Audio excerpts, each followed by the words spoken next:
PRP with micro needling for hair growth ये एक बड़ा ही कॉमन प्रोसीजर है जो कि पूरी दुनिया में बहुत ज़्यादा प्रैक्टिस हो रहा है, स्पेशली हेयर ट्रांसप्लांट सर्जन्स और जितने भी ट्राइकोलॉजिस्ट हैं या डर्मेटोलॉजिस्ट हैं, ये बड़ा फ्रीक्वेंटली ये प्रोसीजर करते हैं। हम ये जानने की कोशिश करेंगे कि व्हाट इज पीआरपी। पहले पीआरपी होती है, आपका ब्लड लिया जाता है, उसमें से सेंट्रीफ्यूज करने के बाद आपका प्लेटलेट रिच प्लाज्मा लिया जाता है। उस प्लाज्मा के अंदर प्लेटलेट्स होते हैं एक बहुत बड़ी मिकदार में, उनको एक्टिवेट करके उनके जो ग्रोथ फैक्टर्स हैं वो स्टिमुलेट किए जाते हैं और उन ग्रोथ फैक्टर्स को यूज किया जाता है फॉर हेयर ग्रोथ। ये कैसे एक्ट करते हैं? ये जो ग्रोथ फैक्टर्स हैं बालों की रूट में जाके वहां पे जो प्रोसेस साइलेंट हुआ होता है, फर्ज करें आपका एक बाल है जो कि एनाजन फेज होती है, ग्रोइंग फेज, उसमें नहीं जा रहा, वो एक साइलेंट मोड में चला गया है, तो वो उसको एक्टिवेट करते हैं। आसान जुबान में ये है कि जिस तरह खाद या फर्टिलाइजर एक्ट करती है, इस तरह ये ग्रोथ फैक्टर जाके ये काम करते हैं। अब जिस वक्त हम इसके साथ माइक्रो नीडलिंग ऐड कर देते हैं तो वो क्या होती है?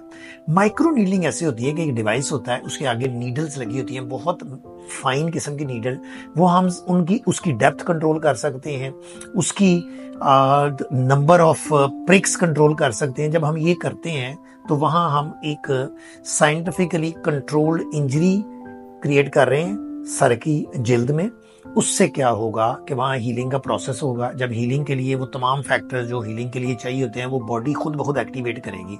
जब वो एक्टिवेट करेगी तो वहाँ कोलेजन प्रोडक्शन होगी और जो बालों के जो रूट्स हैं उनको न्यूट्रिएंट्स मिलेंगे, तो वो बाल बेहतर होना शुरू हो जाएंगे। अब जब हम इसको कंबाइन करते हैं, एक पीआरपी सिंपल करते हैं, पीआरपी विद माइक्रो नीडलिंग करें, तो ज्यादा अच्छे रिजल्ट हैं पीआरपी विद माइक्रो नीडलिंग। अब रिजल्ट क्या क्या हम हासिल कर सकते हैं?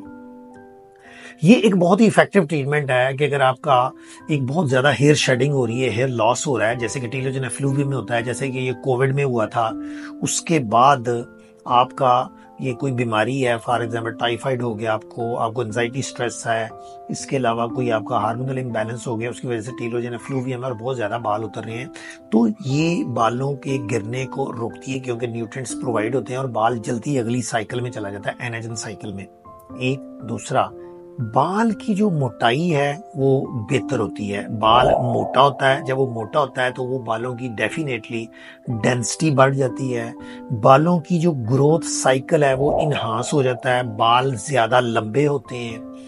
इसके अलावा हम PRP with micro needling use करते हैं जिस वक्त हेयर ट्रांसप्लांट करते हैं, तो उसके बाद भी हम करते हैं। उससे फायदा ये होता है कि जो नए लगाए गए बाल हैं वो ज्यादा अच्छे ग्रो करते हैं और आपको अच्छे रिजल्ट मिलते हैं। उसके अलावा और बहुत सारी, ये आप यूं समझ लें कि आपने बाहर से एक स्टिमुलेटर दिया है लाइक फर्टिलाइजर एंड वाटर, जिस तरह पौधे को आप, वो उगना उसने खुद से होता है, उसका एक नेचुरल प्रोसेस है पौधे का, लेकिन जब उसको पानी देते हैं और खाद देते हैं तो वो ज्यादा अच्छे तरीके से ग्रो करता है। तो यही रोल है पीआरपी विद माइक्रो नीडलिंग का। और ये और बहुत सारे बॉडी के डिजीजेज हैं जिनमें PRP with micro needling use होती है, लेकिन बालों में स्पेसिफिकली बालों की मोटाई को बेहतर करना, बालों की घनापन करना, बालों की लंबाई को बेहतर करना, बालों को गिरने से रोकना, बालों को हेल्दी करके शाइनी और खूबसूरत बनाना, इन सारी चीजों में PRP with micro needling use होती है। Thank you so much for watching.